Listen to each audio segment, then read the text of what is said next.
14-year-old son beat his dad's new wife unconscious at their wedding, and I'm so proud of him. I felt an immense surge of pride for my 14-year-old son, even as the news reached me that he had knocked his father's new wife unconscious at their wedding. The call came through my commanding officer. Your son committed felony assault at his father's wedding. You need to get home now. Stationed on a base in Germany, I hadn't seen my boys in 8 months.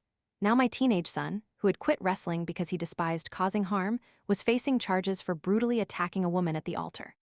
After an 18-hour emergency flight, I went straight to my ex-husband Conrad's house, where my son was being held. Dark blood was still stained on the driveway. Conrad answered the door, his face contorted with rage. We're pressing charges, he declared. I'm not taking anyone's side until I see both, I stated, pushing past him. The living room resembled a tribunal. Conrad's parents occupied the couch, his brother Potter stood by the fireplace, his sister Fen was in the corner, and the bride's parents stood like guard dogs. In the center sat the bride, Lauren, her nose splinted, 2 black eyes and bandages across her face. She wept, dabbing carefully at her swollen eyes. Surrounded by this hostile gathering was my son. My gentle boy, who refused to kill insects and who had taught his little stepbrother origami, sat perfectly straight with his chin raised, looking me directly in the eyes without a trace of regret. He looked proud. Your son destroyed our family, Conrad spat. Look what he did to her face. Lauren sobbed harder. He's an animal. They're trying him as an adult, right? Grandpa shook his head in disgust. I looked at my son. His knuckles were bruised and swollen. There appeared to be no justification, yet I asked for his side of the story. He slowly scanned the room, taking in every face. Then he spoke, his voice clear. You want to know the truth? She's been molesting me for 6 months. That's why I did it. My world halted, but the room erupted instantly. Liar, disgusting, how dare you? Lauren's expression flickered for a second before she wailed louder. He's making it up. I've been nothing but loving. Her mother stepped forward, pointing. You evil little, but her father grabbed her arm, his face pale, as if he had anticipated this. Amid the chaos, my son pulled out his phone and swiped to a hidden album. She said 14-year-old boys always want it, said I should be grateful. I peered over his shoulder at the images and felt my stomach churn. Conrad's hands trembled as he stared at the screen. Those could be anyone, could have been, but his voice was hollow, like he was reciting a script he didn't believe. Lauren tried to snatch the phone. Those are out of context. I was just... She stopped, realizing she had admitted they were real. My son stood, his voice shaking with rage. Dad, I told you 3 months ago. You said she was just being affectionate. Conrad began to stutter. I didn't, I thought. Grandpa, you laughed, my son continued. Said lucky boy, wish I had that problem at 14. Grandpa's face shifted from red to white.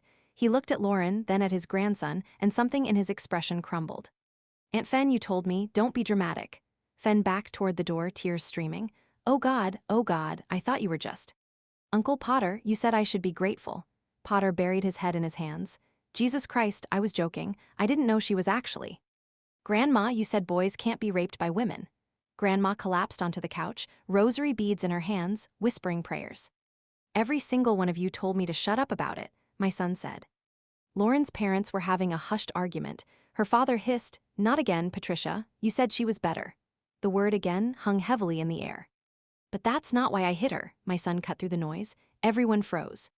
What do you mean that's not why? I asked. Last week I caught her coming out of Tommy's room at 2 a.m. He's 9. My blood turned to ice. Tommy was Conrad's 9-year-old son.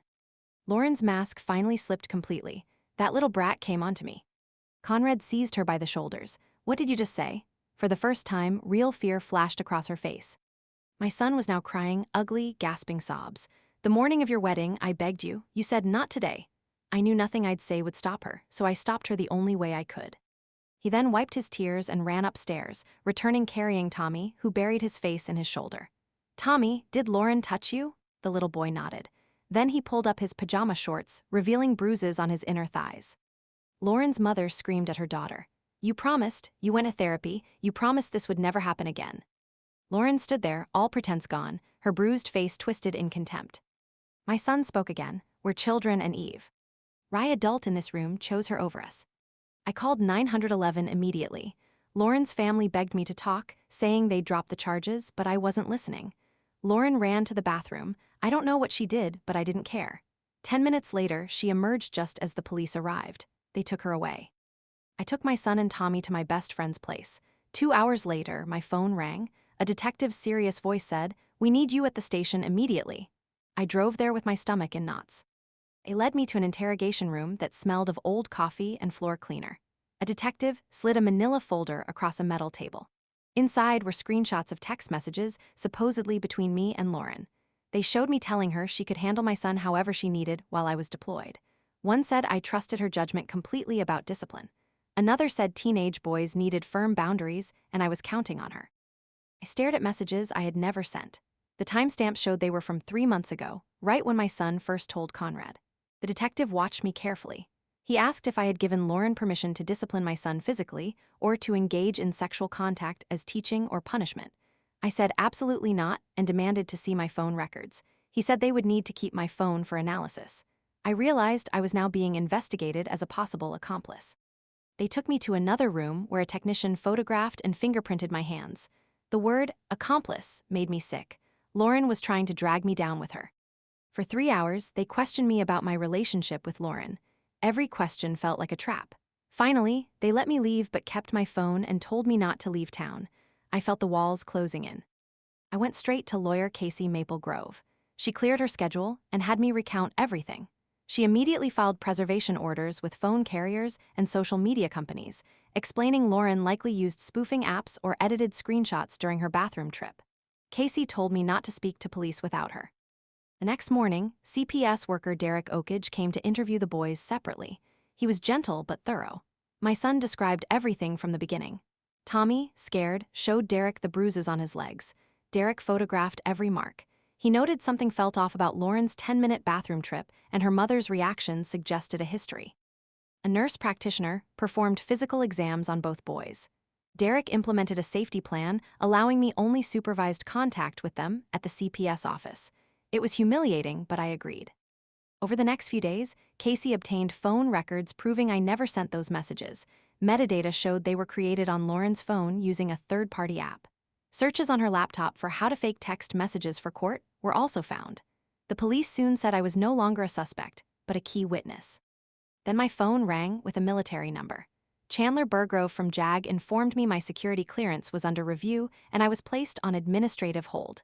My career was crumbling just as my kids needed me most. Casey called again, having analyzed the fake screenshots. The font was wrong for my phone model, the timestamps didn't match, and spacing was inconsistent. She brought in digital forensic specialist Corey Sedlin. Meanwhile, Victim Services arranged a medical exam for Tommy at the Children's Hospital. I had to wait in the hallway for 3 hours. Tommy came out holding a stuffed bear, avoiding my eyes. The doctor found evidence consistent with abuse, phrased in careful medical language. My phone buzzed with voicemails from Conrad, blaming me, then Lauren, then our son, then me again in a cycle of rage. His parents called too. I deleted their messages unheard. Lauren posted bail using her parents' money. Her lawyer filed a restraining order against me, claiming I orchestrated the situation to get custody and coached my son. Casey said this was typical predator behavior. The next morning was my son's formal CPS interview. He provided excruciating detailed dates, exact words, what people wore, what was on TV, creating a damning timeline of every adult who failed him. The safety plan meant a strange routine. I could be at my friend's house with the boys only during approved hours, leaving every night at 8, which killed me as that's when Tommy's nightmares were worst. Weeks passed. An email from Tommy's school counselor showed clear declines starting 6 months ago when Lauren moved in. Grades dropping, absences, withdrawal, falling asleep in class. All documented, all ignored. Casey forwarded another development. A detective found a voice memo on Lauren's phone, supposedly of me threatening her life. It sounded convincing, but Casey demanded the original file for analysis. Corey found the audio was fabricated, using at least 3S. Orset recordings and AI voice generation, created 2 days after Lauren claimed. Casey filed this evidence and subpoenaed Lauren's phone carrier records, a process that would take weeks. During the wait, Casey received a confidential email from Lauren's father. He admitted she had an incident with a neighbor's child 5 years ago. The family had moved states. He wanted immunity for details. Casey said securing that could take weeks. The restraining order hearing resulted only in mutual no-contact orders. The judge said he was being cautious. I wanted to scream that caution should protect children, not their abuser. Casey got a call about body camera footage from the wedding where Lauren was heard saying, "Those photos shouldn't matter," before her mother shushed her. Casey filed it as evidence.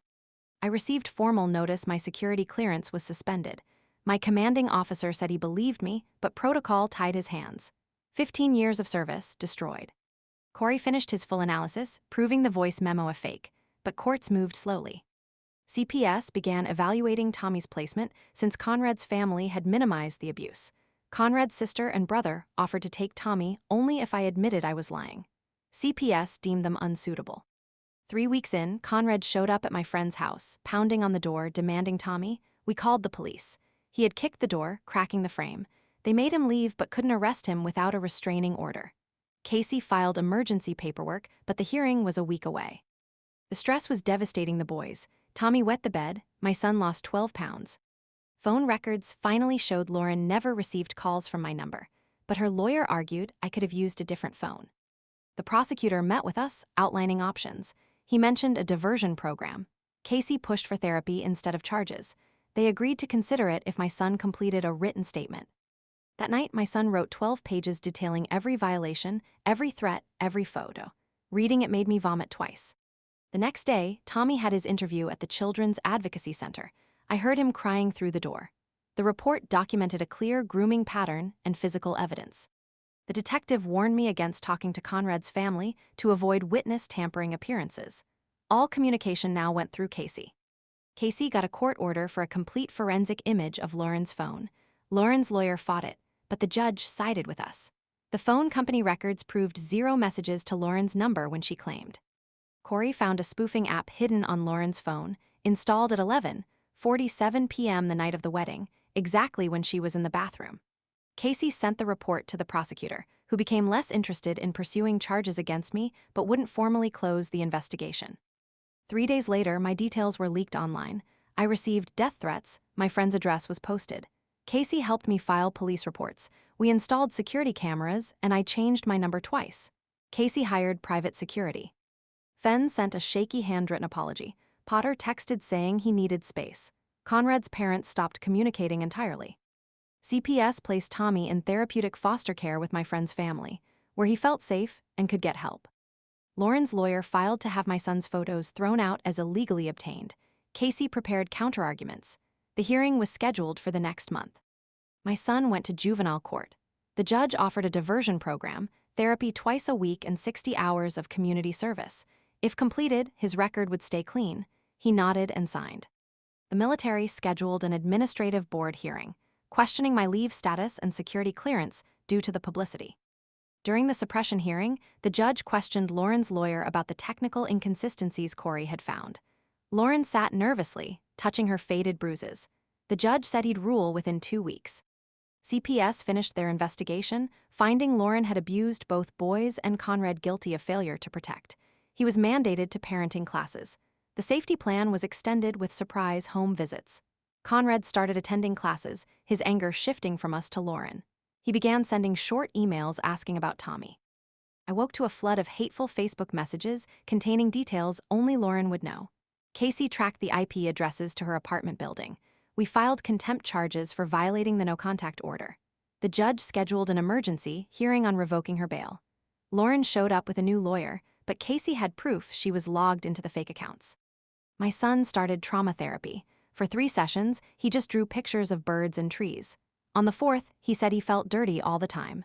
The therapist gave him special soap for when the feely. NG overwhelmed him. Slowly, he began to say a few more words. Tommy used play dolls in his therapy.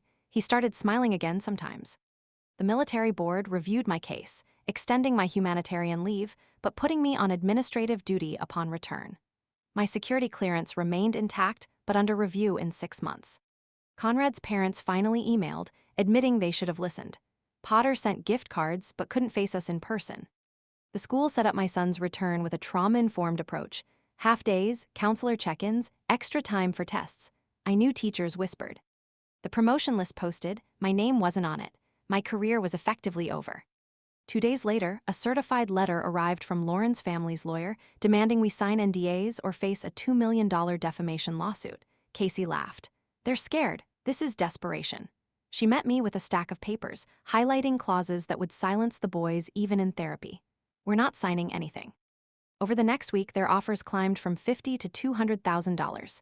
Each time, Casey said, "My clients want justice, not money." Their lawyer threatened to bury us in legal fees. Casey didn't blink. She slid a counterproposal across the table. Criminal prosecution proceeds, no NDAs, no money. The prosecutor called. Lauren had been offered a plea deal, 18 months for misdemeanor assault. I felt sick. Misdemeanor? She molested 2 children.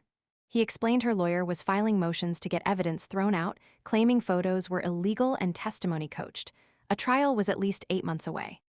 That night at 11, Tommy called, crying, "I can't sleep, she's in my dreams." I walked him through breathing exercises. Conrad got on briefly. "This happens every night now." I got Tommy an emergency therapy session the next day. 3 weeks later, my son's juvenile court date arrived. The judge approved the diversion program, 100 hours of community service, weekly therapy for a year, monthly probation check-ins, no contact with Lauren. We started at the animal shelter that weekend. The animals took to him immediately. Casey called with good news. She had won a motion to obtain Lauren's previous therapy records from Michigan. There might be other victims. We'd know in 2 weeks. I was called into my commander's office and given a formal reprimand for conduct unbecoming. It was the lightest punishment possible, but it would stay in my file forever, ending any chance of promotion. "I fought for you," he said. It was over. The days blurred with lawyer meetings, therapy, and school. Conrad started his own therapy as part of his custody agreement. His therapist's report noted he had seen warning signs: Lauren touching my son's shoulder too long, sitting too close, months before the wedding. Lauren's parents showed up at Casey's office with their lawyer and a check, wanting to settle Tommy's civil claim quietly. The settlement guaranteed his therapy paid through age 21, with no session limits. We signed confidentiality papers about the money. My son returned to school with a safety plan. Kids whispered, some moved away from him. Some mornings he shook too much to go in. The prosecutor called me in. Lauren's sealed therapy records revealed 3 other past child reports that had been buried. She withdrew the plea deal and added charges for each prior victim. Casey prepped me for trial, warning that Lauren's defense would attack my military service and parenting. We practiced witness testimony for hours. Tommy's foster family said they'd adopt him if Conrad's rights were terminated. My son began community service at a domestic violence shelter, sorting donations and cleaning the playroom. The coordinator said helping other hurt kids seemed to help him heal. I sat at my kitchen table late one night, surrounded by legal bills, therapy schedules, court dates, and CPS notes. The case would drag on for months more.